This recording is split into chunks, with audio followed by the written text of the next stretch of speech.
Homeopathy চিকিৎসা সেবা গ্রহণ করুন, সুস্থ থাকুন। পুরো ভিডিওটি দেখুন, ভালো লাগলে লাইক, শেয়ার করুন। নাকের পলিপাস এই সমস্যাটা নিয়ে কিন্তু অনেকেই বেশ ভোগেন।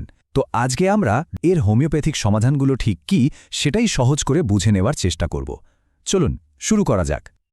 আচ্ছা, এমন কি প্রায়ই হয় যে নাকটা বন্ধ হয়ে আছে, বা ধরুন কোনো কিছুরই ঠিকমতো গন্ধ পাওয়া যাচ্ছে না? সমস্যাগুলো খুব সাধারণ মনে হলেও বেশ বিরক্তিকর, তাই না?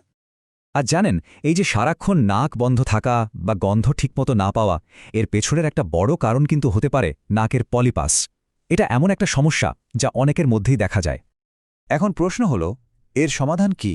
আজকের এই আলোচনায় আমরা এর একটি হোমিওপ্যাথিক সমাধান সম্পর্কে বিস্তারিত জানব, যা হয়তো এই সমস্যা থেকে মুক্তি দিতে পারে।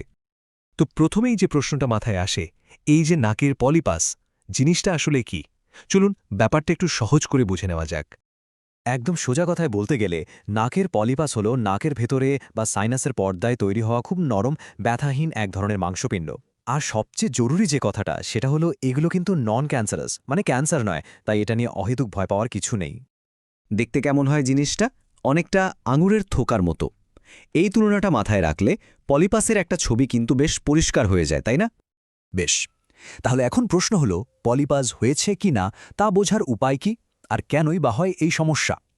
চলুন এবারে লক্ষণ আর কারণগুলো এক এক করে দেখে নিই।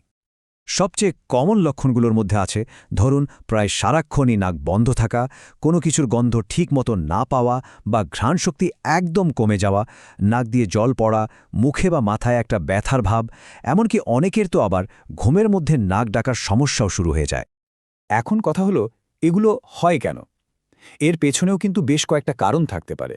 যেমন শরীরে কোনো দীর্ঘদিনের ইনফ্লেমেশন, মানে প্রদাহ। আবার অ্যালার্জির সমস্যা তো একটা বড় কারণ। কিছু ক্ষেত্রে এটা বংশগতও হতে পারে। আর যাদের ঘন ঘন সর্দি, কাশি বা সাইনাসের ইনফেকশন লেগেই থাকে, তাদেরও কিন্তু পলিপাস হওয়ার ঝুঁকিটা একটু বেশি। সমস্যা আর তার কারণ তো বোঝা গেল, এবার আসা যাক সমাধানের দিকে।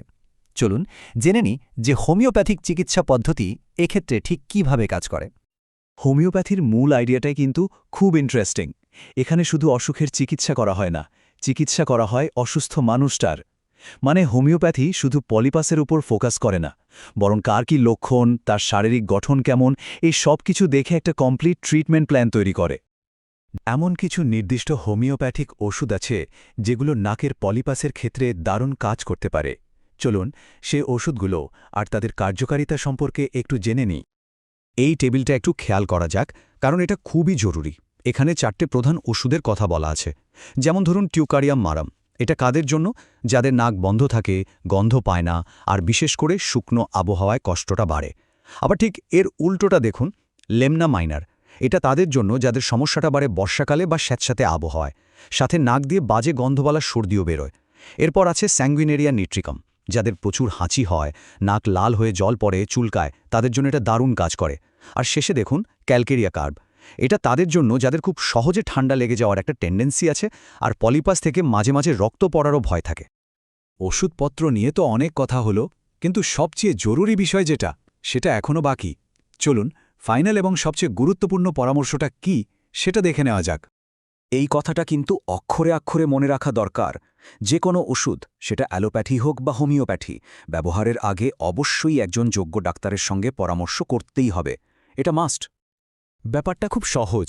নিজে থেকে ডাক্তারি করাটা কিন্তু বেশ বিপজ্জনক হতে পারে।